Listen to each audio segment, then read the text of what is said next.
Please tell me it's sneakers. Is it not? You didn't do sneakers? Why? Like, I totally don't want to watch this. Can we put something else on?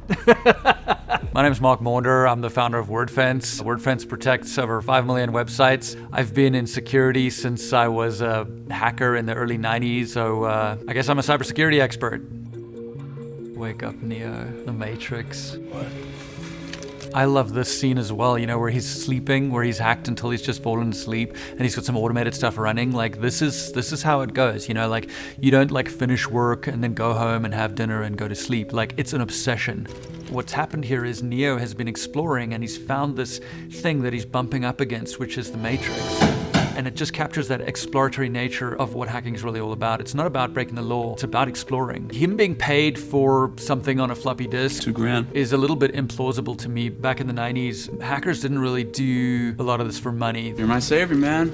My own personal Jesus Christ. So that's a really interesting thing that he says there, because the whole plot of The Matrix is based on this Campbellian story arc where it really maps to Jesus in the Bible. Neo actually dies and comes back to life. And it's interesting because the Wachowskis choose to actually leak that right there in the script. And I love the alluding to Alice in Wonderland following the White Rabbit, which is just a metaphor for discovering the true nature of reality. As uncomfortable as it is a more authentic existence. What is real? Neo's isolated existence, his dissatisfaction at his job, he's searching for something bigger. When he answers the door, he's hiding behind the door. That is the isolation of a hacker. The Matrix is really a movie about philosophy. You know, one of the concepts in The Matrix dates back to 350 years before Jesus. Allegory of the cave, where you have people in a cave that are seeing shadows cast against the wall, where there's behind these people, there's a fire and then there's stuff happening. And all these people in the cave are seeing as the shadows cast against the wall, and they see that from birth. And that's their entire perception of reality. So one of them gets set free and goes outside the cave, sees everything that's really going on, you know, once they get over their blindness from the sun, and then comes back into the cave and tells everyone else who's been watching the shadows what he saw, and they don't believe him. You know, so the concept of this, what you see is all there is what the Matrix is showing here, and there's this like real world that exists, this more authentic reality. The Matrix is a powerful exploration of the philosophy around hacking. You've got scenes in the Matrix that show the use of Nmap and so on. That's great, you know, it's very authentic, but don't let that distract you from the deeper message behind the Matrix. It's an amazing film, and you know, it's really well thought out in terms of its philosophical underpinnings. The core idea is it's searching. You know, it is the searching sort of ethos or mentality that a hacker has, where it's not just exploring, but it's searching for connection and enlightenment. All I'm offering is the truth, nothing more. Judging by this segment alone, man, it's already eaten about $21.8 million, man. Hackers, 1995. This actually might be the worst hacking movie ever made. The trick with hackers to enjoy it is to just look at everything as a metaphor, because there's a lot of visuals in here that are not related to anything hacking. Mathematical formulas flying at the screen and so on. The thing about hackers is it's got a cult following in the cybersecurity community. The worm eats a few cents from each transaction. No one's caught it because the money isn't really gone. The idea of the worm that takes a little bit out of every transaction, yeah, I think that might have actually been done, like skimming a tiny bit off every transaction, but what's gonna happen is the money's gonna be sent somewhere. In the script, it says that the worm escaped with the money. And when the worm's ready, it zips out with the money and erases its trash. It's like, no, the code is just gonna send the money to some account somewhere, and I guess the hacker's gonna get access to that. That looks kind of like a hex editor with the scrolling on the screen, but you gotta like really reach with hackers to find stuff that is real. You talking to me? Are you nuts? So don't do it. If you're gonna enjoy the movie, don't try to find stuff that is like the on-screen visuals that are real. Just think of it as a metaphor and let it wash over you. It doesn't have much basis in reality. We had no names, man, no names. We are nameless. You didn't say the magic word. Please! Hate this hacker crap. I hate this hacker crap. Jurassic Park. Yeah, I actually remember this. Okay, so yeah, he's not the main hacker dude. He's trying to get into the other guy's stuff. They computerized the entire like network of Jurassic Park, and then this dude steals the genetics for the dinosaurs and makes a break for it, makes a run for it. And of course he gets eaten after they spit in his face and blind him. I think I remember them mentioning a Cray, which was kind of cool because that was like the most powerful computer at the time. Access main program. Access main security. Access main program grid. The idea is that he's trying to brute force his way into past the security that this guy set up, but he's doing it by typing commands, not even typing a password. So he's like, access security. Just read the manual, dude. So the only way to find them now is to go through the computer's lines of code one by one. How many lines of code are there? About 2 million. It's like he's in a shell and he just doesn't know what command to type. But what they're trying to depict is him trying to break into the security control that sysadmin has put in place while he steals the intellectual property of this organization. So no, this is really bad, and I never realized how bad it was when I first watched the film, but it's awful. It's absolutely hideous. We gotta reboot the system. It must be Windows. The door locks! Ellie, boot up the door locks! Jurassic Park. We can call for help? We gotta reboot the system first. We gotta reboot the system. That would fix most Windows issues. So she's accessing an industrial control system, but it's a 3D depiction of the park. Yeah, I mean, it's not really, it's almost like not a hacking scene. It's like a scene where she's accessing an industrial control system. It's a Unix system.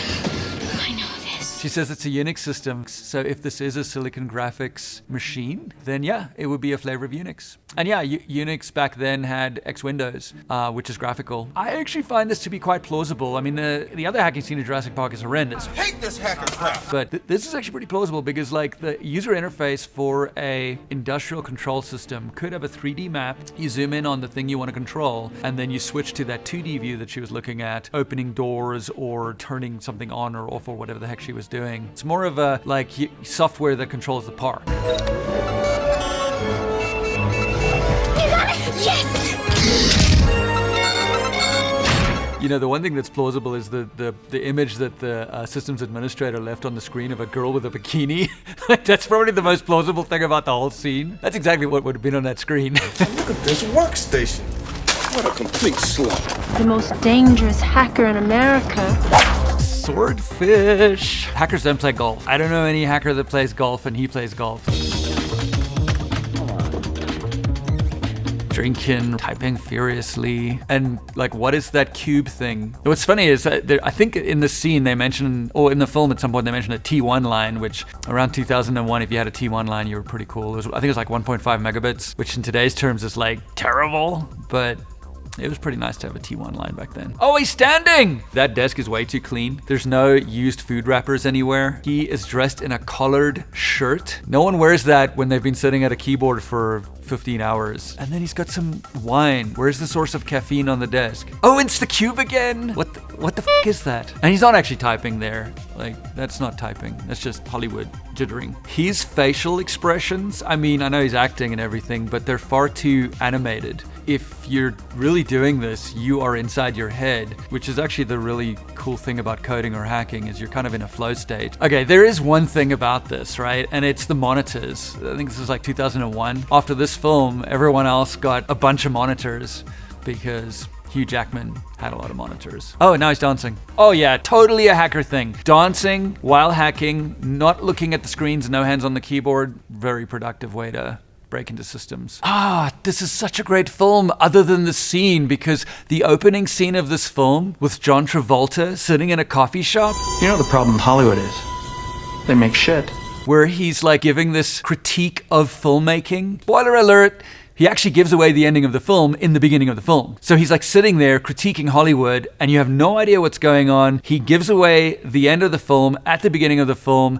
There's this free lensing thing that they're doing with the scene with Travolta where it's like kind of weirdly out of focus but in focus, and then they slowly pull back and you realize, oh my God, like this dude is surrounded by a SWAT team. This hacking scene, you know, it takes a giant dump on the entire film. And Jackman's a great actor. It's the second worst hacking scene in all of history, other than the Independence Day scene where they're uploading the virus to the aliens. Peace! None but love for you. None but love for you. Oh, Independence Day. Alien computers speak binary, and our systems are compatible with theirs. And whatever that source code is that they're uploading, there's totally going to be an interpreter on the other end that's going to execute it. We're in. This has got to be the most absurd scene in all of film when it comes to technology and cybersecurity. There's no way. So the whole idea is that they're uploading a virus to the aliens' computers and infecting it. And, you just start with the basics, right? Like, base 10 number system is because we have 10 fingers. So how many fingers do these guys have? That would dictate the base of their number system. Sure, you can say computers are binary, base 2, which is the smallest base number system they could possibly have. So maybe there's some compatibility there. But no, what is it? Like, is it a RISC CPU? Is it CISC? Is it an Intel? But it is totally far-fetched, and there is no technical basis for that at all. Other aspects of the filmmaking are so good that you manage to suspend disbelief and actually enjoy the film. So in that sense, it's actually quite good. I'm back!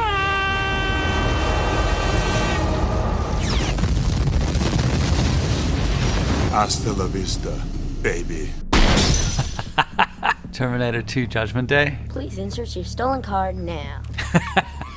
Please insert your stolen card now. I love the LCD display that he's got with a keyboard. You see a lot of these like homemade computers at DEF CON, a little keyboard and a screen where people are wearing them around their neck. So the idea of a hacker walking around with his own custom computer, totally legit. Yeah, and the ribbon cable in that scene is epic. That's totally early 90s. We had ribbon cables for everything. This was way before USB. You gotta love his buddy's mullets as well. They literally have inverse hairstyles. And the cash, the win, the cash, and run, take the money and run. Easy money, come on. I really like the brute forcing concept that they're showing here. While it may or may not work with the card device that he's put into the ATM, it is a real hacking technique that's used to crack all kinds of codes. Just brute forcing a login screen to cracking passwords. I don't know how feasible it was in 1991 to do that, but it's a legit technique and it's well executed in the film. I think what happened after this is that they put a lot of anti-fraud devices on the card insert at the ATM machines, and that was actually to counteract card skimmers. So the idea that here is that he's using a card and he's brute forcing the PIN, and I don't know how probable that is. I think my knowledge of ATM hacking is a little bit after this, and it's more about skimming the data from a card and then imprinting that onto another card and somehow filming someone inputting the PIN. So a lot of the mitigations were to protect against that, but this might have worked back in the day.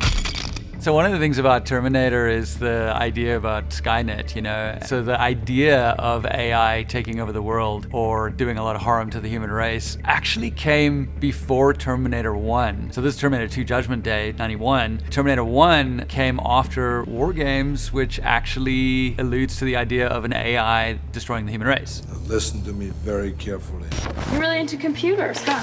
Yeah. WarGames! Dude, this is no question the greatest hacking movie ever made. 1983, when the movie came out, it was like state of the art. The whole hacking scene had war dialers, which was named after WarGames. The war dialer concept, it's almost like this movie invented it. And this is completely plausible. Those your grades? Yeah. I don't think that I deserved an F. Do you? Like, there was no dial-up security back in the day. It was super easy to just guess passwords or brute force them. So dialing up to the school and changing grades, 100%. And that's exactly how you do it with an acoustic coupler. The IMSI 8080, this was one of the actual first PCs. The original concept behind the screenplay was really, really dark. And the first director that they had on this film, they fired him after 12 days because he took it to a really dark place where Matthew Broderick and his co-star were doing like this weird like Nazi stuff in a room isolated from the rest of the world, and they were like, okay dude, you need to go. Badham, I think, was the final director, and he ended up having to do like almost a therapy session with them to get them out of the dark place where they played games and sang songs and got back to their happy place, and then hacking was depicted as being fun. But the original idea behind this was like super, super dark. And then the other thing about WarGames is Professor Falcon. Falcon's Maze is like this really big concept in WarGames, and Falcon is living on an island in the Pacific Northwest, or I guess in the film it's in Oregon, and he's isolated, and when they get there, he's like, oh no, we should totally nuke the world. And she's like, dude, I'm 17. We'll be spared the horror of survival. I'm only 17 years old. Don't do that. And he's like, no, it's futile. And he's surrounded by dinosaurs because the dinosaurs were basically nuked by a meteorite from outer space. And so he's like, no, we should do that to the human race. But that is some of the darkness around this film, is the scene with Falcon in his house. Extinction is part of the natural order. Bullshit!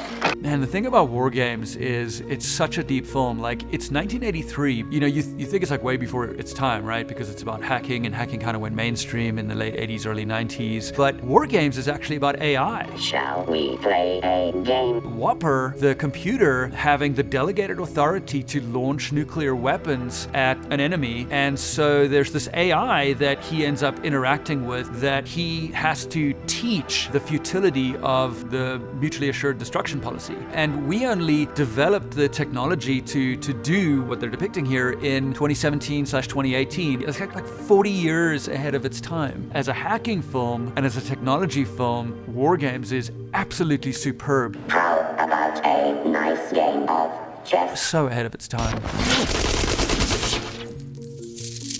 The Matrix Reloaded. I'm just not a big fan of any of the sequels to The Matrix because it just felt like fan service. All right, hold on. So she is using Nmap. That is cool. You don't often see Nmap being used. Nmap has been the hacker's Swiss Army knife since like late 90s, early 2000s, has just continued to be even in 2025. Like, Nmap is how you do port scanning. It's how you do OS fingerprinting. It's how you do scanning in a variety of different ways that are undetectable. If you're doing any kind of recon right before you break into a system, you will be using Nmap. But if I'm gonna do a scan, I think it's like minus lowercase s, uppercase s. So it's a very, very fast way to figure out if there's open ports on a network without actually establishing the connection, which is a three-way handshake if you're making a TCP connection. So half open scan using Nmap is super fast. There's like a industrial control system that she's interacting with. So you briefly see some kind of user interface that shows the industrial control system that I guess is controlling the power grid that she's trying to take down. That seems realistic. One major issue about this scene, nobody types with gloves. You wouldn't be able to type fast with gloves. You'd be able to type, but you wouldn't have the dexterity to be able to move quickly in a situation like this. Honestly, I might just like file my fingerprints off so that I don't have to type with gloves. Just have to make up your own damn mind to either accept what I'm going to tell you or reject it. Candy? Товарищ генерал-полковник, ваши документы, пожалуйста. Oh, Mission Impossible Ghost Protocol. Знать. Okay, so I don't know what the device is that he was holding. I'm guessing that there's a database that his ID is being checked against, and somehow they're modifying the database in real time. Проверь еще раз, рядовой. Егоров. Yeah, it seems plausible to me. I don't know what the device is that he's holding, but if it's updating a database record somewhere that matches the fake ID, you know, presumably there's a barcode on the fake ID or an RFID chip that is being used to look up a record ID in the database. Database just got updated. Okay, fine. It works. It checks. I think the device that he's holding is just adding a little bit of drama to the scene. Listen, when the power comes on, these two drives go into this bay, okay? It's like he's somehow controlling this database matching what the ID says. You'd think that they would have had the presence of mind to do that all before the time. I don't know why they have to update the database in real time, but they've probably figured out a way to make that plausible in the screenplay. It's Tom Cruise, who is, by the way, a really good pilot, so I'm a fan. He doesn't need an ID. He's got the mustache. That mustache is epic, though. Mission accomplished! Emails, chats, SMS, whatever. Yeah, but which people? The whole kingdom, Snow White. Snowden, 2016. We're gonna start with an aptitude test. So I guess what they're doing is creating a remote communications infrastructure in the field that cannot be tampered with or something like that. In terms of what it would look like if you've got a group of analysts trying out for a job at NSA, they would all be in a bash shell if they're playing with infrastructure. That's exactly what it would look like. You know, it would be rack-mounted gear. It would be Ethernet cables. The way that the main guy introduces the work, he talks about the work at the beginning. It means that if there is another 9/11, it'll be your fault. That's actually plausible as well. You know, I think in the IC, the mission is a big thing. The modern battlefield is everywhere. You know, why are we here? What are we doing? Why is it important? Checks for me as well. I finished the whole thing. It's been 40 minutes. 38. What?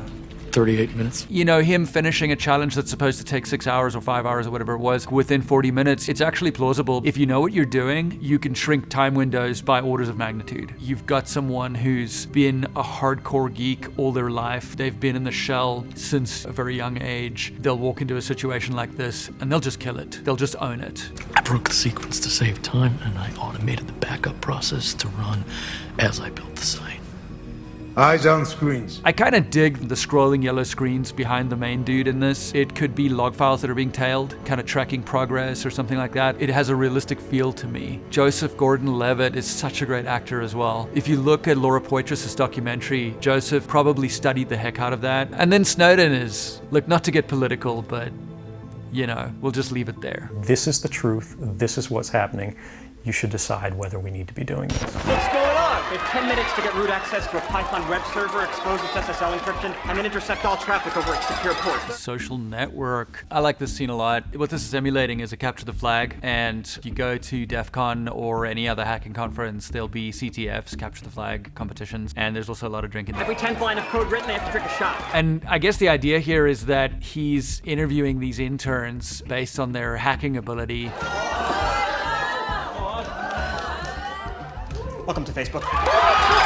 Really, what Facebook needed back in the day was PHP coding ability. So, you know, they're not looking for security analysts to know how to hack. If you are able to win a CTF and it looked like it was a web-based capture the flag, then you're probably going to be a good PHP coder and write good web applications, and they're going to be secure. What this is capturing as well is the .com culture, which I lived through. I worked for eToys.com back in the day, and this was a lot of the culture. A lot of coding, a lot of drinking, a lot of late nights. Let the hacking begin. I wouldn't evaluate PHP developers this way. This is not part of the Wordfence hiring process. We will not make you drink tequila while you hack into stuff. What part of the intern's job will they need to be able to do drunk? You're right. A more relevant test might be seeing if they can keep a chicken alive for a week. That was me. You can get your purple belt, but you still are who you are. I insulted you. What are you sorry for? I'm not sorry. Blackhat 2014. It's gonna be awful. He's gonna download an infected PDF. I like the depiction of the keyboard there. Let me give you some context here, right? So I was at DEF CON a few years ago. I was at a social engineering village. It's basically a big room with like 500 people in the audience and a soundproof booth where someone's sitting in the booth and they're trying to social engineer a real company. And what they were doing is pretending that they were from IT and there was some sort of evaluation that they were taking the person through. And the whole point was to get this person to open an email and click on a PDF. What he downloaded was the keylogger. There's a vulnerability that the PDF is going to exploit. In other words, when you open the PDF, it executes some code, infects the workstation, and in this case installs a keylogger, and then sends the keys that are being typed to the attacker as they're being typed in real time. They're being captured, the attacker uses it to authenticate and does whatever that fancy display thing was at the end there, which doesn't really matter, right? It's like goal accomplished. This is really plausible. If you have an organization, you should be doing these phishing and spear phishing exercises with your team constantly to make sure that they don't open this stuff up, because this is exactly what will happen. There's nothing I like about this movie, but this is plausible. Can we put something else on? Guard. The person who developed this is slightly smarter than me. Slightly. Why are we watching Captain America Winter Soldier from 2014? Drive is a level 6 homing program, so as soon as we boot up, S.H.I.E.L.D. will know exactly where we are. She says this Drive is a level 6 homing program or something like that, you know? So the idea that something is running somewhere and reporting back an attacker or to home base, sure, that is a thing in cybersecurity where something is either reporting its location or it's reporting telemetry or it's sending data back from a system that it's infected. Yeah, that exists. It's protected by some sort of AI. It keeps rewriting itself to counter my commands. She said it's got an AI on it and it's constantly rewriting the drive. That's a bit far-fetched. I mean, that would completely grind the system to a halt if there was actually an AI model running on it back in 2014. And then rewriting the drive in real time? No. This is a program that S.H.I.E.L.D. developed to track hostile malware, so... Being able to trace a location based on malware. There's a lot of word soup in there. That sounds plausible, but it's not enough, so let's layer this on. Okay, that's not quite enough, so let's layer this on. If you are a cybersecurity analyst and you're watching this, you would just be completely distracted by how utterly implausible it is. Going into an Apple store, it's a way to get access to someone else's workstation and Wi-Fi to do malicious things. And, you know, he plugs in a USB drive. If he planned ahead, he might have a lot of useful tools on that. The fact that they go to an Apple store to get access to a workstation is the most plausible thing. If they were disguised, that would totally work. Can I help you guys with anything? It's like a low jack, only 2 generations better than what the police have. And what does that mean? You speak English? Obviously not that well. Kind of a jerk, aren't you? It means the NSA can read the time off your f***ing wristwatch. Enemy of the state. This is where I work. It seems strange to you, but this has been my office for 15 years. It's completely secure. Copper wire mesh keeps the radio signals out. Copper wire mesh keeps the radio signals out. 100% plausible. That is what the character that Gene Hackman is playing would do here. If he's got this like hidey hole where he's doing all his stuff. Hate to see the chicken that lives in this coop. And if he's got an NSA background, you know, he's really aware of signals intelligence, which is maybe most of what NSA does in terms of gathering the signals that they then need to crack to do the surveillance that is part of their job. The National Security Agency conducts worldwide surveillance, fax, phones, satellite communication. So if that's his background, he's going to be very focused on preventing SIGINT from being used against him. And he would be implementing OPSEC, operational security, and COMSEC, communication security, and a Faraday cage with copper or whatever it is that surrounds his entire workspace, where he can control what RF signals go out and what come in. All communications in and out is under his control, 100%. I'm not too stupid after all. And I love the character that Gene Hackman plays in this. He's paranoid, but he's not paranoid delusional. He's actually just paranoid enough. It's perfect. Why are they after me? I don't know, and I don't want to know. Please tell me it's sneakers. Is it not? You didn't do sneakers? Why?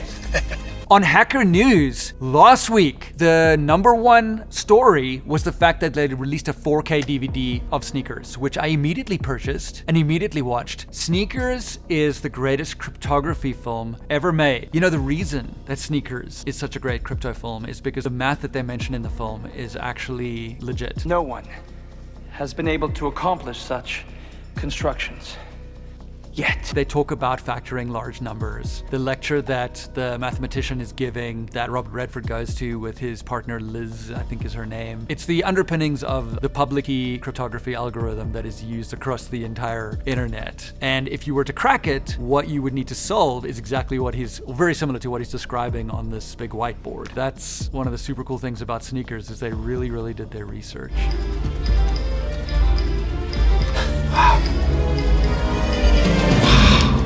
Look at this place.